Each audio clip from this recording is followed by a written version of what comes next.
जय हिंद, नमस्कार, आदाब, सत श्री अकाल मेरे प्यारे दोस्तों। जैसा कि आप लोगों को पता है, अब तक आप लोगों तक ये बात पहुंच गई होगी कि स्टेट पीसीएस का, यूपी पीसीएस का नोटिफिकेशन आ चुका है 2025 का, और एग्जाम भी शेड्यूल्ड है अक्टूबर में इसका प्रीलिम्स। और जितने भी मेरे प्यारे दोस्त इस बार प्री देने जा रहे हैं उनको मेरी तरफ से अभी से ऑल दी बेस्ट। बढ़िया से मेहनत करिए, खूब अच्छे से तैयारी रखिए अपनी। जो भी गलतियां लास्ट प्रीलिम्स में हुई वो इस प्रीलिम्स में ना हो और आपका प्रीलिम्स क्वालिफाई हो। नाउ इसी सीक्वेंस में जैसा कि आप जानते हैं कि स्टेट पीसीएस का जब भी आप एग्जाम देते हैं तो स्टेट स्पेसिफिक क्वेश्चंस जो है वो बहुत आते हैं। जो राज्य के स्तर के क्वेश्चन होते हैं, जो स्टेट रिलेटेड क्वेश्चन होते हैं, वो बहुत पूछे जाते हैं एग्जाम में। इसी सीक्वेंस में मैं आज आपके साथ यूपी का जो बजट आया है अभी कुछ दिन पहले वो डिस्कस करूंगा। ठीक है, थोड़ा लेट हो गया डिस्कशन करने में, चलिए, लेकिन कोई बात नहीं, आज हम उसको डिस्कशन में उठाते हैं आपके साथ। यूपी बजट को detailed analysis, detailed budget discussion होगा, जिससे कि आपका आने वाला पीसीएस का एग्जाम, आरओ एआरओ का एग्जाम या स्टेट के जो भी आप और एग्जाम्स दे रहे हैं, स्पेसिफिकली स्टेट पीसीएस की अगर हम बात करें, उसे टारगेट किया जाएगा, उसको उस पर फोकस किया जाएगा, क्योंकि बजट एक बड़ा इंपॉर्टेंट एरिया रहता है। जीएस में बजट से क्वेश्चन आता ही आता है, चाहे वो यूनियन बजट हो चाहे स्टेट बजट। यूनियन बजट जब आया था तो मैंने ऑलरेडी उस पर एक क्लास ली है, वो वीडियो है, उसको भी आप सब देख सकते हैं before your UPSC prelims examination. और इस जो वीडियो है इसका मेन ऑब्जेक्टिव जो है वो स्टेट का है। तो चलिए फिर शुरुआत करते हैं। जैसा कि आप जानते हैं कि यूपी सरकार ने, योगी गवर्नमेंट ने अपना बजट प्रेजेंट किया है for the financial year 25-26। UP का विधानसभा का बजट सत्र भी चल रहा है। ये योगी सरकार का नवा बजट है, 9th बजट योगी गवर्नमेंट ने पेश किया। माना जाता है कि ये लास्ट ईयर के बजट से बड़ा बजट आया है ना। इस बजट को योगी गवर्नमेंट ने मोदी जी के 5T, जिसको योगी गवर्नमेंट मोदी जी के 5T की बात कर रही है, 5T, 5 T's पर बेस्ड है, 5T पर उनका कहना है। तो ये 5T कौन कौन से हैं, ये 5 T's कौन कौन से, जैसे for example trade, tourism, talent, talent को प्रमोट करिए, ट्रेड को प्रमोट करिए, टूरिज्म को प्रमोट करिए, टेक्नोलॉजी को प्रमोट करिए आप। तो ये जो ट्रेड है, टूरिज्म है, टेक्नोलॉजी है, ट्रेडिशन है, इनको प्रमोट करने की बात की गई है। और यूपी का बजट इसी 5T पर आधारित है, जो मोदी जी का बेसिकली जो टारगेट है यूपी में बढ़ावा देने के लिए। क्योंकि जब आप ट्रेड को प्रमोट करेंगे तभी आप अल्टीमेटली जो है वो इंडस्ट्रीज को या अपनी इकोनॉमी को बूस्ट कर पाएंगे और तभी आप रोजगार डेवलप कर पाएंगे। और tourism that is related to service sector, ये बड़ा इंपॉर्टेंट एरिया इकोनॉमी में नाउअडेज बना है, specially during the regime of the Modi government, कि टूरिज्म को बढ़ावा दिया जाए, स्पेशली रिलीजियस टूरिज्म। जैसे फॉर एग्जाम्पल आप देख ही रहे, कुंभ का जो मेला है जो चल रहा है, वो भी बड़ा इंपॉर्टेंट रोल प्ले कर रहा है टूरिज्म को बढ़ावा देने में। और यूपी सरकार का मानना है कि जो कुंभ मेला है ये भारतीय संस्कृति का जो पार्ट है, ये यूपी की इकोनॉमी को $1 ट्रिलियन की इकोनॉमी बनाने में बड़ा इंपॉर्टेंट रोल प्ले करेगा। इसी तरीके से ट्रेडिशन, हमारी परंपराएं, जो हमारी संस्कृति है, जो हमारी परंपराएं हैं, उस पर हमें ध्यान देना चाहिए। प्लस आप ट्रेडिशन को, टैलेंट को बढ़ावा दीजिए। जब आप टैलेंट को बढ़ावा देंगे तब अगेन फिर आप एम्प्लॉयमेंट जनरेट कर पाएंगे। तो मोटे मोटे तौर पर अगर हम बजट को एनालाइज करें तो आप देखेंगे कि इस बार का जो बजट है वो 8 लाख करोड़ से भी ज्यादा का बजट है। तो अच्छा खासा भारी भरकम जो बजट है वो गवर्नमेंट जो है खर्च करेगी इस फाइनेंशियल ईयर में। ठीक ठाक पैसा सरकार ने बजट को दिया है, जिसमें से अगर आप मोटे तौर पर देखेंगे तो ग्रामीण एरिया को, जो हमारा गांव का एरिया है, विलेजेस है, उस पर बड़ा बढ़िया इस बजट पे फोकस किया गया और लगभग 25,000 करोड़ रुपए जो है वो ग्रामीण विकास पर खर्च किए जाएंगे ना। यूपी का जो पीसीएस का पेपर होता है उसमें थोड़ा सा जीएस में ये फैक्चुअल क्वेश्चन बहुत आते हैं, तो ये फैक्ट्स आपको प्लीज याद करना पड़ेगा कि कितने का बजट रहा इस बार का और कितना पैसा किस पर खर्च हो रहा है। तो जैसे ग्रामीण विकास पर आप देखिए 25,000 करोड़ रुपए लगभग खर्च होंगे। ऐसे ही आप देखेंगे स्वास्थ्य पर, हेल्थ पर 50,000 करोड़ से ज्यादा 50,550 करोड़ रुपए हेल्थ पर खर्च किए जाएंगे। तो गांव का विकास, जिससे गांव की इकोनॉमी को हम बूस्टअप कर सके, रूरल डिमांड को बढ़ा सके, उनके लोगों के लिविंग स्टैंडर्ड को जनरेट कर सके, और हेल्थ सेक्टर पर हम फोकस करें। कोविड, इसके बाद अगर आप देखेंगे जब कोविड आया उसके बाद के अगर आप बजट को उठाएंगे both of the centre and the state government, तो आप देखेंगे हेल्थ सेक्टर पर सरकारों ने बड़ा इंपॉर्टेंट जो है बहुत बड़ा फोकस किया है उन्होंने, और लगातार हेल्थ सेक्टर को बढ़ावा जो है राज्य सरकार और केंद्र सरकार देती चली जा रही है। तो अगर हम हेल्थ सेक्टर पर बढ़ाएंगे, नंबर ऑफ हॉस्पिटल्स बढ़ाएंगे, जैसे इस बार के यूनियन बजट में हर जिले में कैंसर केयर सेंटर ओपन करने की बात की गई है, तो ऐसे अगर यूपी सरकार डॉक्टर्स को रिक्रूट करेगी, नर्सेज हैं, वार्ड बॉयज हैं, हमारे हॉस्पिटल्स वर्ल्ड क्लास हॉस्पिटल्स होने चाहिए जिससे हम लोगों को अच्छा जीवन, अच्छा स्वास्थ्य दे सके। तो हेल्थ सेक्टर एक बड़ा इंपॉर्टेंट पिलर है इस बार के बजट का। ऐसे नगर विकास आप देखिए, जो आपके नगर विकास, जो सिटीज है ना, जो शहर होते हैं इनको इंजन ऑफ ग्रोथ माना जाता है। अगर शहर आगे बढ़ेंगे तो भी सब कुछ आगे बढ़ेगा। स्मार्ट सिटीज का कॉन्सेप्ट आजकल चल रहा है। उत्तर प्रदेश के तमाम शहर, लखनऊ है, बनारस है, सब स्मार्ट सिटी में है। तो शहर के विकास के लिए, नगर विकास के लिए देखिए 25,308 करोड़ रुपए जो है आवंटित किए गए हैं। लखनऊ बहुत इंपॉर्टेंट पॉइंट है इस बार के प्रीलिम्स में। लखनऊ जो है वो पहला एआई सिटी बनेगा। Lucknow, it will become the first artificial intelligence city. तो एआई सिटी कहां डेवलप होगा? That is in Lucknow. ये प्रीलिम्स में आपसे पूछा जा सकता है। और आजकल तो आप जान ही रहे हैं एआई का जमाना है, तो एआई को प्रमोट करना जिससे कि युवाओं को हम एआई के साथ जोड़े, उनके अंदर ये टैलेंट हम क्रिएट करें। इसी तरीके से जितने भी मेरिटोरियस छात्राएं हैं, जो स्टूडेंट्स हैं, उनको स्कूटी जो है वो राज्य सरकार डिस्ट्रीब्यूट करेगी जिससे कि उनको भी पढ़ाई लिखाई करने में और जो है वो एक तरीके से फैसिलिटेट किया जा सके। पंचायती राज के लिए आप देखिए 19,000 करोड़ रुपए लगभग दिए गए हैं। तो पंचायती राज भी आप गांव से जोड़ सकते हैं, लोकल सेल्फ गवर्नमेंट, उसको भी प्रमोट करने की बात की गई है। दूसरी तरफ जो अल्पसंख्यक मंत्रालय है, जो माइनॉरिटी वेलफेयर है, उसको भी 1998 करोड़ रुपए देने की बात है। प्लस स्वरोजगार, सेल्फ एम्प्लॉयमेंट के लिए 200 करोड़ रुपए, और मथुरा, वृंदावन, अयोध्या प्लस जो विंध्यवासिनी धाम है एज वेल एज नैमिषारण, ये जो इंपॉर्टेंट जो रिलीजियस प्लेसेस है उत्तर प्रदेश में, मथुरा है, वृंदावन है, अयोध्या है, जो विंध्यवासिनी धाम है, नैमिषारण है, इन पर गवर्नमेंट 900 करोड़ रुपए जो है वो खर्च करेगी। अब 900 रुपए खर्च करके राज्य सरकार इन सब रिलीजियस स्पॉट्स को डेवलप करेगी। तो मथुरा को डेवलप करना, वृंदावन को डेवलप करना, एक कॉरिडोर बनाने की भी बात हुई है।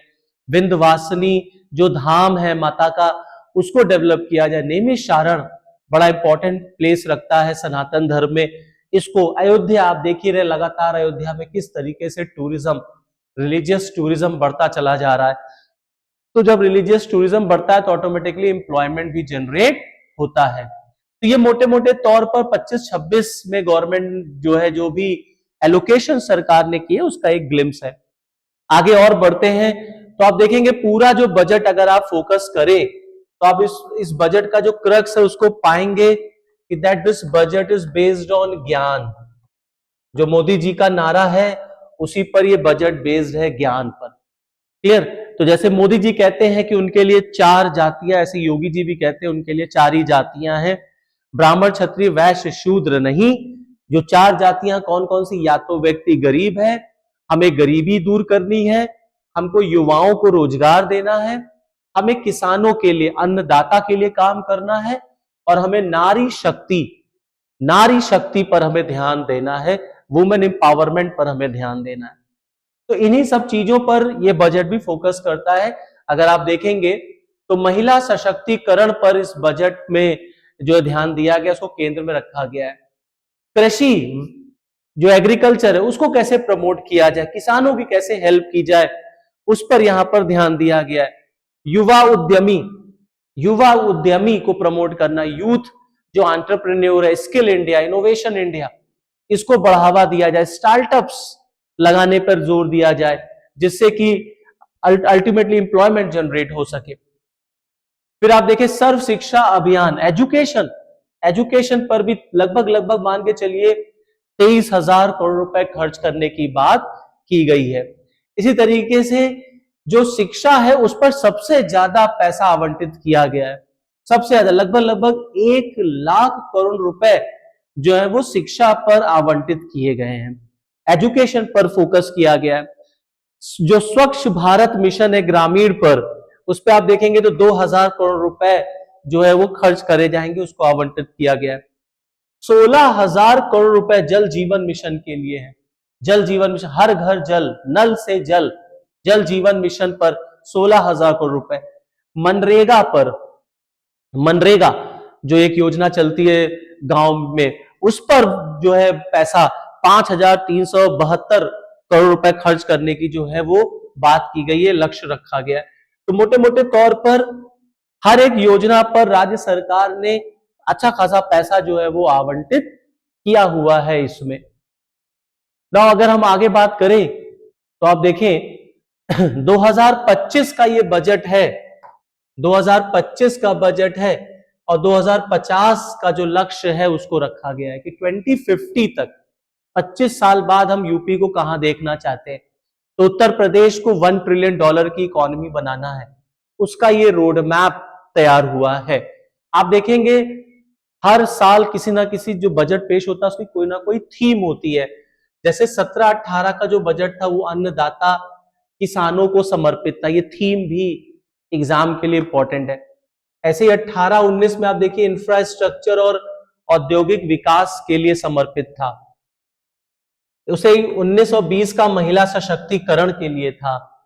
20 और 21 का युवा व रोजगार सृजन, युवाओं को, यूथ को जो है डेडिकेटेड था।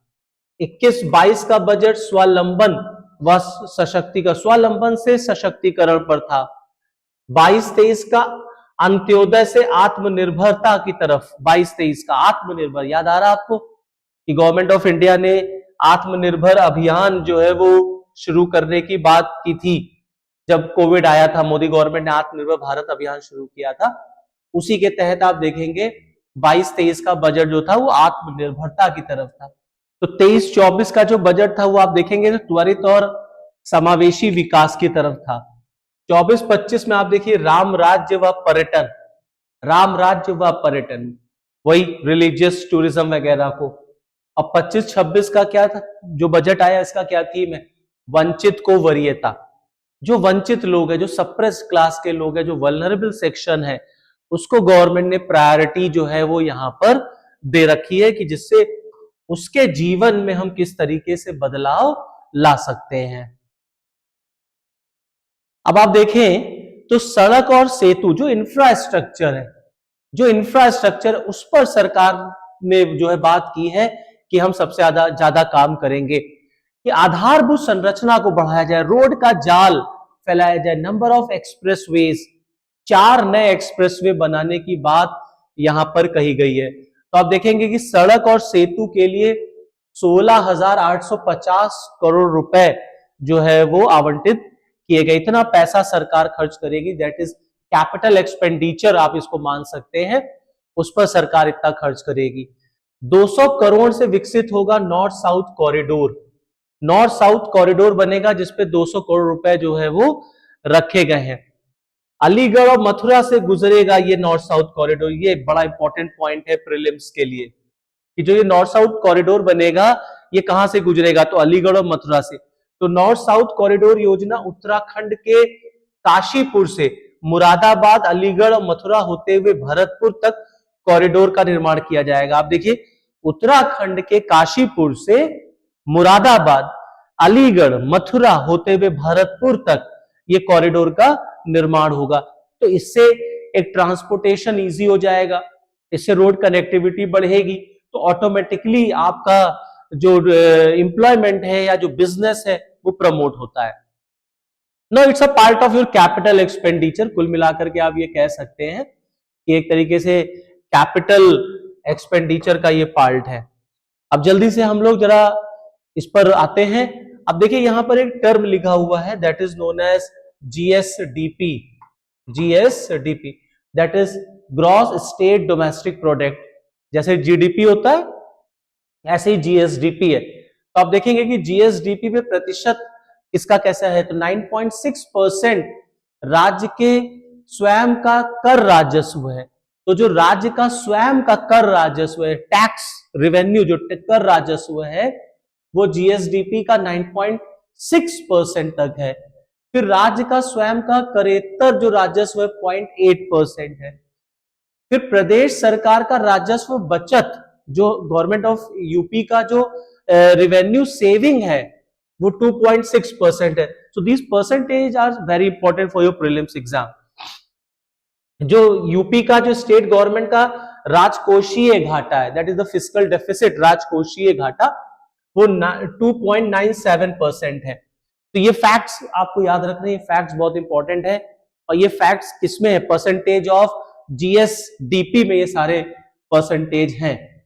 क्लियर। फिर आप देखें जैसे यूनियन बजट में ना पैसा कहां से आता है, पैसा कहां जाता है, तो उसको भी आप देख सकते हैं कि रुपया कहां से आता है, रुपया कहां पर जाता है। तो अगर आप एक मोटे तौर पर अगर आप देखेंगे तो यूपी सरकार को सबसे ज्यादा रुपया कहां से मिलता है, तो यूपी सरकार को सबसे ज्यादा रुपया अगर आप देखेंगे तो 37.4%, सबसे ज्यादा रुपया 37.4% राज्य का अपना कर राजस्व है। तो राज्य का अपना कर राजस्व सबसे ज्यादा 37.4% है। इसका मतलब है कि राज्य जितना आत्मनिर्भर होगा उसकी डिपेंडेंसी केंद्र पर उतनी ही कम होगी, वित्त आयोग पर उतनी ही कम होगी। तो स्टेट को सेल्फ डिपेंडेंट होना है। तो यूपी सरकार अगर अपने टैक्स का कलेक्शन अच्छा कर पाए, इसका मतलब है करप्शन हमने कहीं कम किया है, भ्रष्टाचार जो है वो कहीं कम हुआ है और टैक्स कलेक्शन राज्य का लगातार बढ़ रहा है, इट्स अ गुड साइन। तो सबसे ज्यादा पैसा 37.4% रुपया राज्य का अपना कर राजस्व है। इसके बाद अगर आप देखेंगे तो जो केंद्रीय करों में राज्यांश है, जो टैक्स का शेयर है सेंटर में, फिर वो आता है, तो दैट इज 32.4%। फिर उसके बाद इसका नंबर आता है। तो प्रीलिम्स में वो सीक्वेंस में आपको रख करके आपसे पूछ सकते हैं। तो याद रखिएगा रुपया कहां से आता है सबसे ज्यादा, तो राज्य का अपना कर राजस्व है 37.4%। इसके बाद केंद्रीय करों में जो राज्यांश है वो 32.4% आता है। तो फर्स्ट नंबर पे ये आ गया, सेकंड नंबर पर ये आ गया।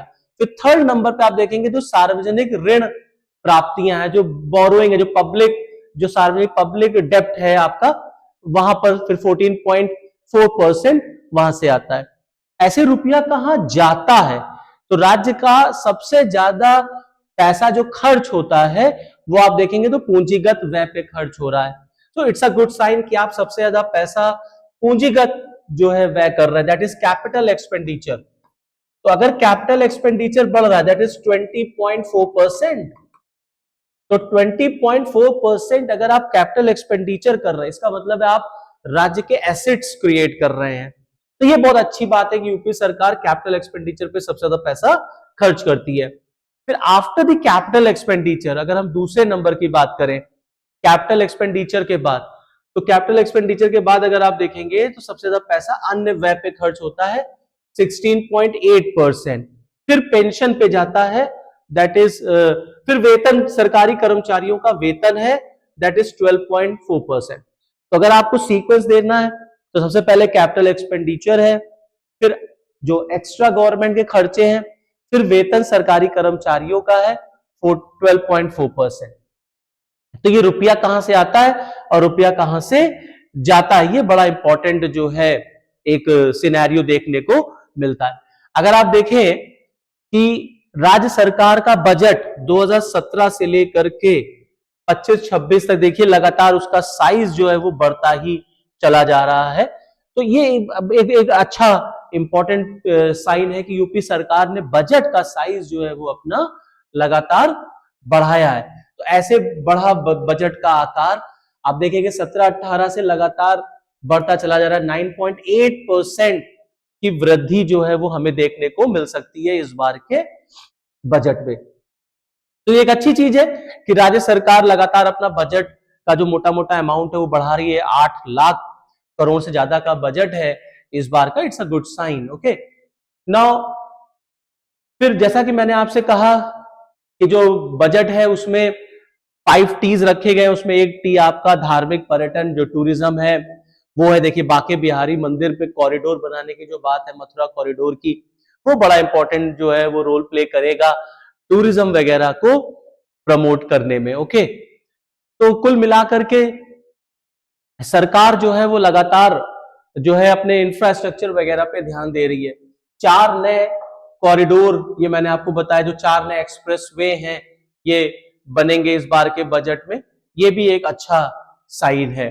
ठीक है, ना ग्रामीण के साथ शहरों पर भी जो ध्यान दिया गया है, ग्रामीण के साथ साथ जो नगर विकास है, मेट्रो का जाल बिछाया जाएगा। 22% बजट का खर्च होगा इंफ्रास्ट्रक्चर पर। यह फैक्ट बड़ा इंपॉर्टेंट है कि 22% जो बजट का है वो इंफ्रास्ट्रक्चर पे खर्च होगा।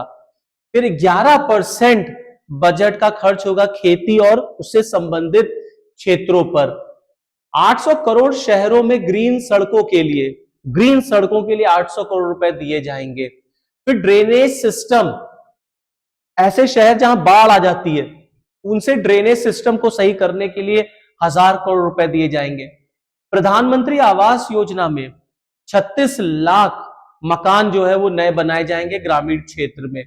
ये एक बड़ा इंपॉर्टेंट पॉइंट होगा कि प्रधानमंत्री आवास योजना में, ग्रामीण आवास योजना में जो है वो सरकार लोगों को जो है रहने के लिए मकान जो है वो बना करके देगी। It's a good sign. Okay, now फिर आप देखेंगे जैसा कि मैंने आपको बताया कि लखनऊ बनेगा देश का पहला एआई शहर।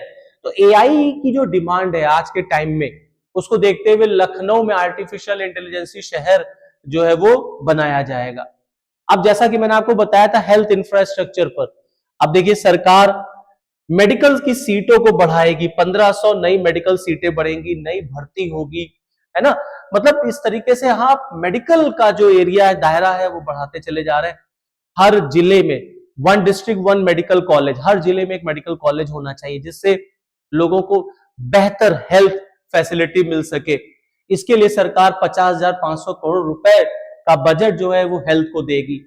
2 नए मेडिकल कॉलेज भी खोले जाएंगे, 2 और मेडिकल कॉलेज जो है वो खुलेंगे। तो ये एक अच्छा साइन है जहां पर आप देख सकते हैं